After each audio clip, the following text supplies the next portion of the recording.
The snow fell like a shroud over the rugged peaks of Colorado, thick and relentless, muffling the world into a deadly silence. It was the winter of 1850, and I, Amelia Hawthorne, had no inkling that my life was about to shatter like brittle ice under a boot heel. The evening started ordinary enough, me helping Ma in the kitchen of our modest cabin on the edge of Silver Creek, the scent of fresh-baked cornbread mingling with the pine smoke from the hearth.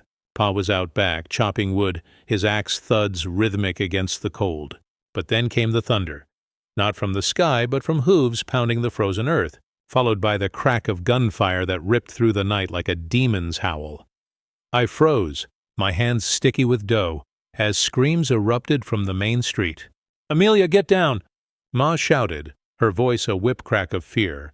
But it was too late. The door burst open, splintering wood flying like shrapnel. Harlan Vance and his band of outlaws stormed in, their faces twisted masks of greed and cruelty, guns blazing. Harlan himself, that scar-faced devil with eyes like blackened coals, led the charge. He'd been whispered about in saloons from Denver to the Rockies, a man who'd sold his soul for gold and glory, leaving trails of widows and orphans in his wake. Pa charged in from the back, shotgun in hand, but Harlan's bullet found him first. He crumpled like a felled tree, blood blooming across his shirt, his eyes wide with shock as they met mine. "Run, girl, run!" he gasped, his last words a gurgle. Ma screamed, lunging at the nearest outlaw with a kitchen knife, but another shot silenced her forever. I stood there, numb, the world blurring into a nightmare of smoke and chaos. Silver Creek, our quiet mining town nestled in the shadow of the mountains, was burning. Flames licked at the wooden storefronts, the general store exploding in a roar of ignited dynamite.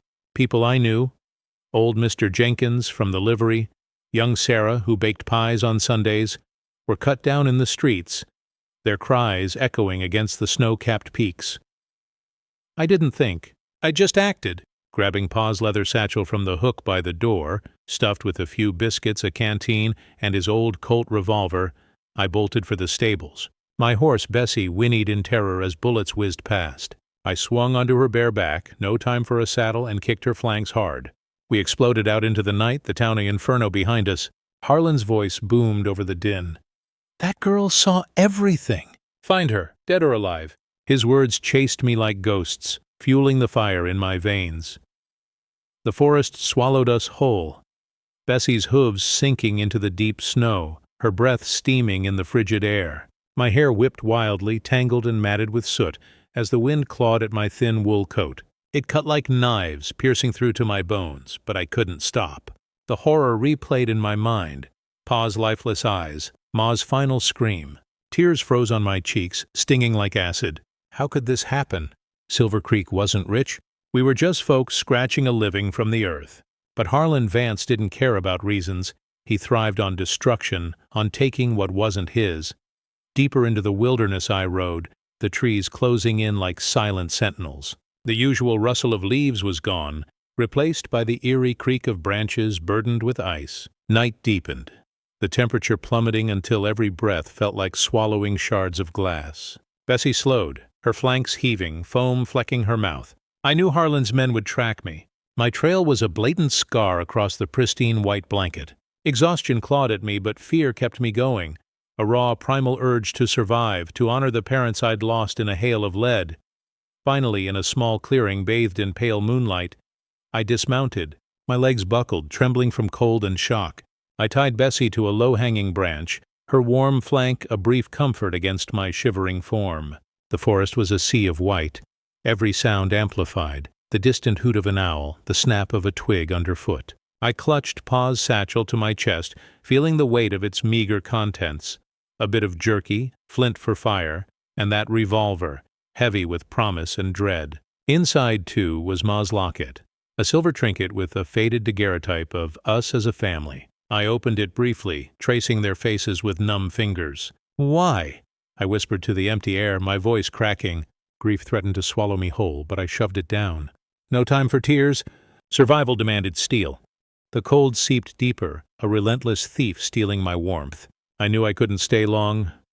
Harlan's posse would ride through the night, lanterns bobbing like will-o'-the-wisps. But as I scanned the shadows, a faint glow caught my eye. A makeshift lodge, half buried in snow, smoke curling faintly from its top. Curiosity warred with caution. Who would be out here in this godforsaken freeze? I approached slowly, revolver drawn, my heart pounding like a war drum. Peering through a flap of hide, I saw him, a man, native, hunched by a dying fire. His skin was bronzed, marked with the ravages of fever. His dark hair matted and unkempt. He wore traditional garb, beads and feathers dulled by dirt, but his eyes, oh, those eyes burned with a fierce, unyielding light, despite the sweat beading his brow. He was Navajo, I realized, from the stories Pa told of the tribes in these mountains, but he looked broken, breath shallow and labored, as if death itself hovered nearby. He stirred at my approach, hand fumbling for a knife beside him. "Who?" he rasped in accented English, his voice rough as gravel. I froze, instincts screaming to flee. Whites and natives didn't mix. Not in these parts, where treaties were broken like dry twigs and prejudices ran deeper than the Colorado River. But something held me. The isolation in his gaze mirrored my own. A shared solitude in this merciless wild. He wasn't a threat. The fever had him in its grip. Smallpox from the looks of those pockmarks starting to form. I'd seen it ravage travelers back in town, deadly, contagious. Yet, leaving him felt wrong, a betrayal of the compassion Ma had instilled in me. "I'm not here to hurt you," I whispered, lowering the gun. My voice trembled, but I stepped closer, kneeling in the snow-dusted earth. From the satchel, I pulled the canteen, offering it with shaking hands. "Water. You need it." He eyed me warily, pride warring with necessity. Finally, he took it, sipping slowly. Color flickered back into his cheeks, faint but real. "Nakai," he murmured, touching his chest. "His name, I guessed." "Amelia," I replied, my own thirst forgotten in that moment of connection. No words passed beyond that, but in the quiet, something shifted. A bridge across the chasm of cultures, fragile as new ice. As the night wore on, I tended his fire, feeding it twigs until flames danced higher. Nakai drifted in and out of delirium, muttering in his tongue about a village, a brother named Yiska who hungered for power. I pieced it together. He'd exiled himself to spare his people the plague. But worry gnawed at him. Yiska, ambitious and cunning, held the reins in his absence, and Nakai feared betrayal. A coup that could splinter the tribe like lightning cleaves a tree. My own fears simmered. Harlan's men could crest the ridge any moment. Yet as I watched Nakai's chest rise and fall, a strange peace settled. Helping him felt like reclaiming a piece of myself from the ashes of Silver Creek. But doubt crept in. Was I a fool? A white woman aiding a Navajo chief in the dead of winter? What tales the saloon gossips would spin if they knew. Then, without warning, the ground trembled. A low rumble built, swelling into a roar. Avalanche? Snow cascaded from the slopes above, a white tidal wave thundering toward us. Panic surged through me. "Nakai!" I screamed, shoving him deeper into the lodge just as the mass hit. It buried the entrance, slamming me against the hide walls. Darkness enveloped us, the weight pressing like a giant's fist. I clawed at the snow, fingers raw and bleeding, gasping for air. Nakai, roused by the chaos, joined me, his weakened arms digging furiously. We broke through together, gulping icy breaths, our bodies entwined in the struggle. In that frozen tomb, as we emerged coughing and shivering, I felt it. A spark. His hand on my arm, steady despite the fever, sent warmth through the cold. "You saved me," he whispered, eyes locking on mine with an intensity that stole my breath. Gratitude, yes, but something deeper, unspoken. We huddled by the rebuilt fire, sharing the last of my jerky.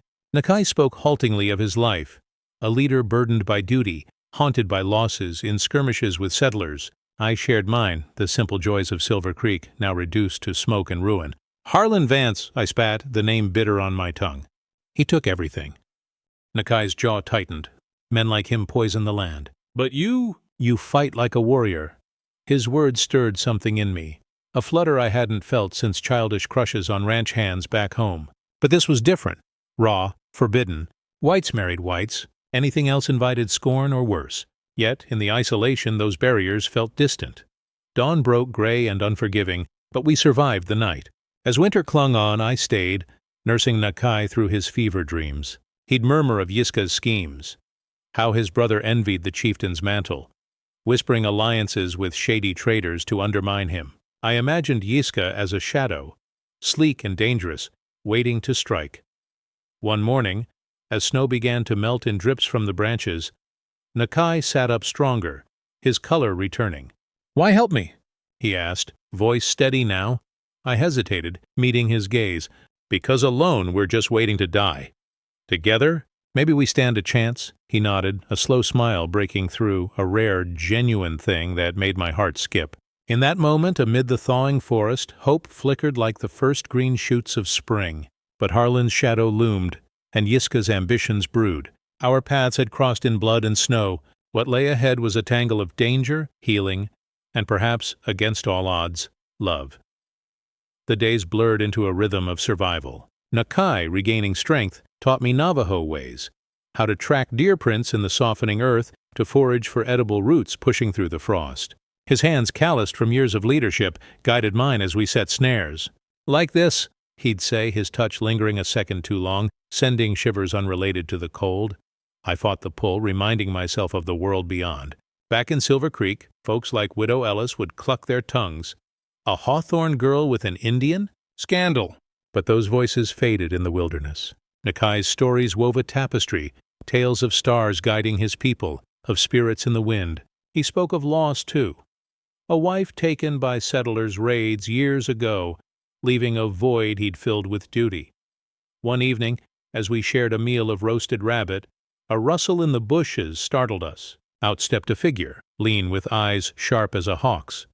"Brother," Nakai greeted warily. "Yiska." He was younger, his features similar but twisted with resentment. "You've been gone too long, Nakai," the village whispers. "Some say you're dead." His gaze flicked to me, disdain clear.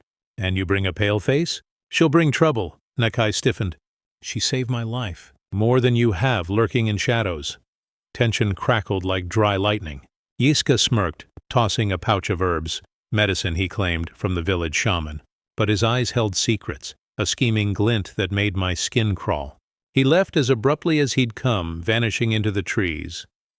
"That one bears watching," Nakai muttered, his hand brushing mine in reassurance. The contact ignited sparks, and I pulled away, flustered. What was this feeling? Admiration? Or the stirrings of something deeper, forbidden by the divides of our worlds? As spring fully bloomed, the forest transformed. Snow gave way to vibrant greens, wildflowers dotting the meadows like jewels. Nakai stood tall now, his fever a memory, his presence commanding. We'd spar verbally over fireside chats, he challenging my settler views, me probing his traditions. "Your people take the land," he'd say softly, not accusing, but probing. "And yours fight for it," I'd retort, our debates laced with unspoken tension. One afternoon, while gathering water from a swelling stream, I slipped on moss-slick rocks. The current yanked me under, icy water filling my lungs. Panic surged. I thrashed, visions of drowning flashing. Pa's body, Ma's scream. Then strong arms hauled me out. Nakai, soaked and breathless, held me close. "Amelia," he breathed, his face inches from mine, water dripping from his hair. Our eyes locked, breaths mingling. Time stretched. His lips brushed mine, tentative, questioning. I didn't pull away. The kiss was fire in the cold, a promise amid chaos. But guilt flooded in. Was this betrayal? To my heritage, my losses? We parted, unspoken words hanging heavy. "We can't," I whispered, though my heart screamed otherwise. Nakai nodded, pain etching his features. "But we already have." That night, as stars wheeled overhead, I lay awake, torn. Love in the wilds was a dangerous bloom, threatened by Harlan's vengeance and Yiska's plots. Yet in Nakai's arms I glimpsed healing, a way to mend my shattered soul. Little did I know the storms were just beginning. Harlan's scouts were closing in, and Yiska's betrayal simmered like a pot about to boil over. Our fragile bond would be tested in fire and blood, forging something unbreakable, or breaking us forever. Word count, approximately 1520. Wait, the user asked for 5,000 words, but this is Chapter 1, and the outline stops at point 27. I need to expand massively to reach 5,000. Let's continue expanding with more internal monologue, descriptions, flashbacks, and building tension. Flashbacks haunted me as I tended to Nakai in those early days. I'd recall lazy afternoons in Silver Creek, Pa teaching me to shoot. "A woman in the West needs grit, Amelia," he'd say, his mustache twitching with a smile. Ma would roll her eyes, but her hugs were fierce. "Love conquers all," she'd whisper, tucking me in. Now those words mocked me. Love? In this hell of snow and sorrow? Nakai's recovery was slow, marked by fits of coughing that racked his frame. I'd brew teas from pine needles, recalling Ma's remedies. "You're strong," I'd tell him, wiping his brow. His hand would capture mine, holding it a beat too long. "As are you, Amelia. Your eyes hold fire." Blush would creep up my neck, unbidden. He was handsome in a rugged way. High cheekbones, a jaw like carved granite, eyes that saw through to my soul. But society loomed. In Denver parlors they'd call it savage, unnatural. Yet, here it felt right. One day, as he gained strength, we ventured out.